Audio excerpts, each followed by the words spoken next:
was supposed to be a fun night out with my girlfriend, Lisa.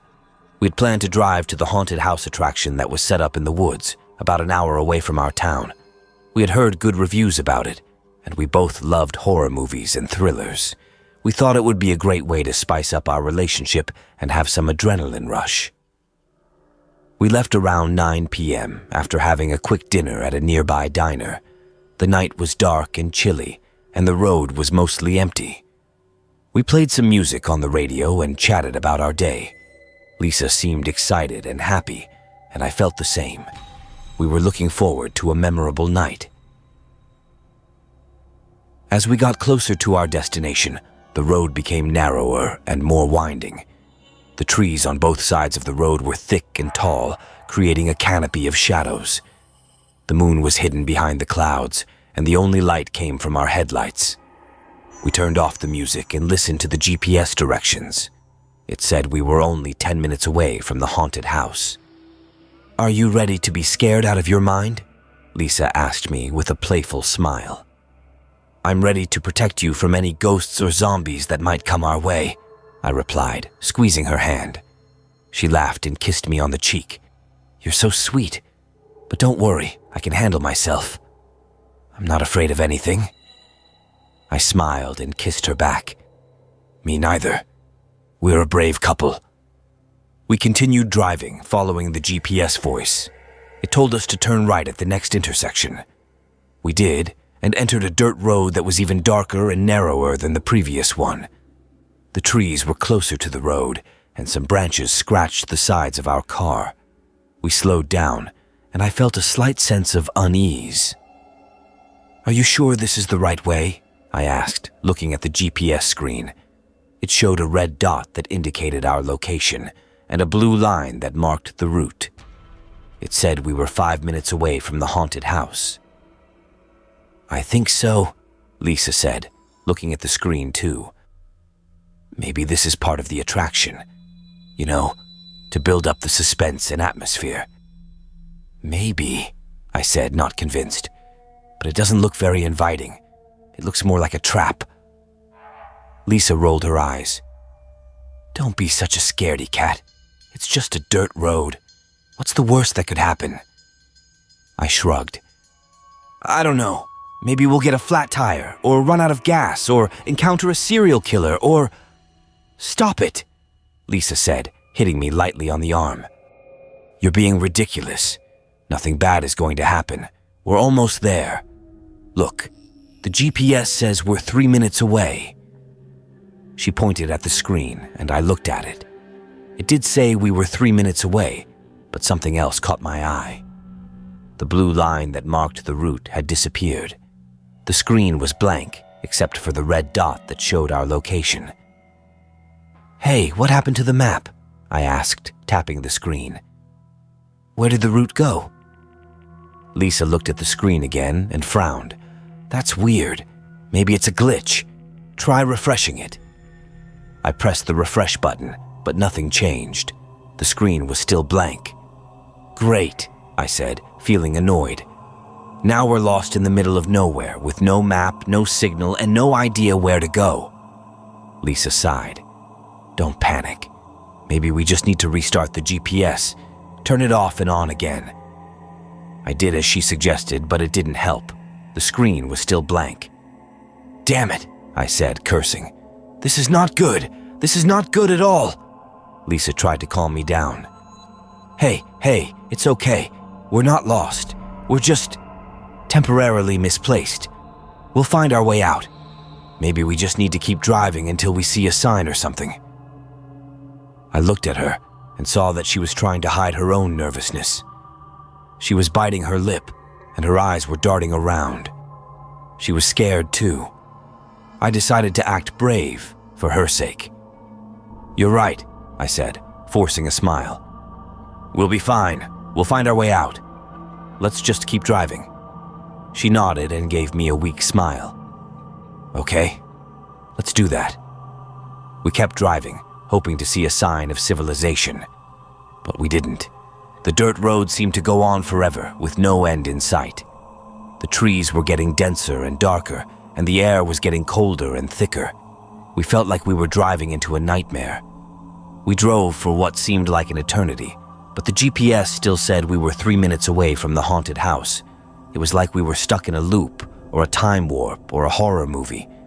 We started to panic. We tried to turn around, but the road was too narrow. We tried to call for help, but our phones had no signal. We tried to honk the horn, but no one heard us. We were alone, trapped, and terrified. We didn't know what to do. We didn't know what was happening. We didn't know if we were ever going to get out. We didn't know that we were already in the haunted house, and we didn't know that the real horror was about to begin. And if you like my horror sounds, please make sure to like and subscribe if you want to see it. See you in the next video. Bye. I was driving home from a late-night shift at the hospital, feeling exhausted and sleepy. The road was dark and deserted, with only the occasional headlights of other cars passing by. I turned on the radio to keep myself awake, but the static noise was more annoying than soothing. I decided to take a shortcut through the woods, hoping to save some time and avoid the traffic. I had driven this route before, but never at night. It was a narrow, winding road, surrounded by tall trees and thick bushes. The moonlight barely penetrated the dense foliage, creating eerie shadows on the pavement. I felt a sudden chill as I entered the forest, as if the temperature had dropped several degrees. I turned up the heater and tried to ignore the uneasy feeling in my stomach. I told myself it was just my imagination, that there was nothing to be afraid of. But then I saw it. A figure standing in the middle of the road, wearing a long white dress and a veil that covered its face. It looked like a bride, but there was something wrong with her. She was pale and thin, with dark stains on her clothes and hands. She had no shoes on, and her feet were bloody and bruised. She was staring right at me, with a blank expression on her face. I slammed on the brakes, but it was too late. I hit her with full force, feeling the impact of her body against the hood of my car. I heard a loud thud, followed by a sickening crunch. I screamed, horrified by what I had done. I got out of the car, shaking and trembling. I ran to the front, expecting to see a mangled corpse on the ground. But there was nothing there. No blood, no bones, no sign of the woman I had hit. I looked around, confused and terrified. Where did she go? Was she even real? Did I hallucinate the whole thing? Then I heard a voice behind me, whispering in my ear. "Hello, darling. I've been waiting for you." I turned around and saw her standing there, smiling. She lifted her veil, revealing a face that I recognized. It was my ex-wife, who had died in a car crash 2 years ago. She reached out her hand and touched my cheek. "Come with me," she said. "We have so much to catch up on." I felt a cold, sharp pain in my chest as she plunged a knife into my heart. The last thing I saw was her face, twisted with hatred and madness. The last thing I heard was her laugh echoing in the night. I was driving back from a camping trip with my friends, feeling happy and relaxed. We had spent the weekend in a secluded spot by the lake, enjoying the nature and the company. It was a fun and memorable experience, and I was looking forward to telling my family about it. I was the last one to leave, as I had to pack up the tent and the equipment. The others had left earlier in their own cars. They said they would wait for me at a diner on the way, where we would have a final meal together before going our separate ways. I got in my car and started the engine. The sun was setting, casting a warm glow over the landscape. I turned on the GPS and followed the directions to the diner. It was about an hour away, according to the device. I drove along the highway, humming along to the songs on the radio. I felt a surge of adrenaline as I sped past the other vehicles. I loved driving fast, especially on empty roads. It made me feel free and alive. I noticed a sign that said, "Shortcut to diner, 10 minutes." It pointed to a dirt road that branched off from the highway. I was curious and decided to take it. I thought it would be fun to explore a new route and maybe save some time. I turned off the highway and entered the dirt road.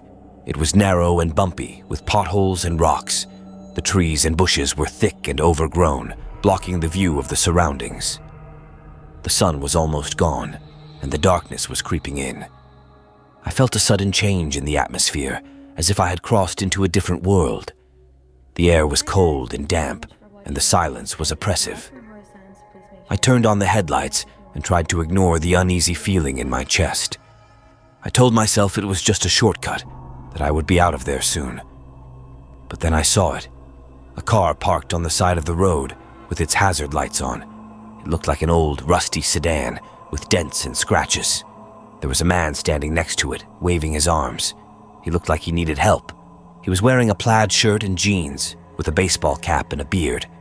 He had a friendly smile on his face and a toolbox in his hand. He gestured for me to stop, and I did.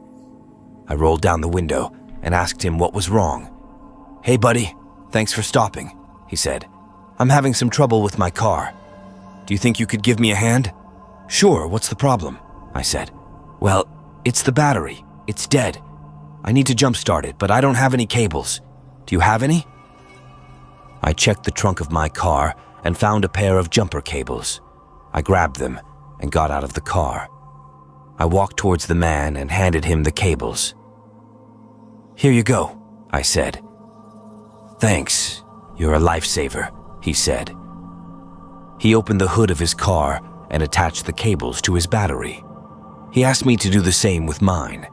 I did, and then got back in the driver's seat. "Okay, now start your engine and let it run for a few minutes," he said. I turned the key, and the engine roared to life.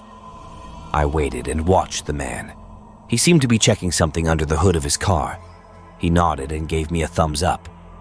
"Great, it's working. Now turn off your engine and disconnect the cables," he said. I did as he said and got out of the car again. I walked towards him and removed the cables from his battery. He did the same with mine. He thanked me again and shook my hand. "No problem. Glad I could help," I said. He smiled and got in his car. He started the engine and it sounded fine. He rolled down the window and waved at me. "Thanks again, buddy. You're a good Samaritan. Have a safe trip," he said. "You too," I said. He drove away and I got in my car. I felt good, knowing that I had helped someone in need. I turned on the GPS and resumed my journey to the diner.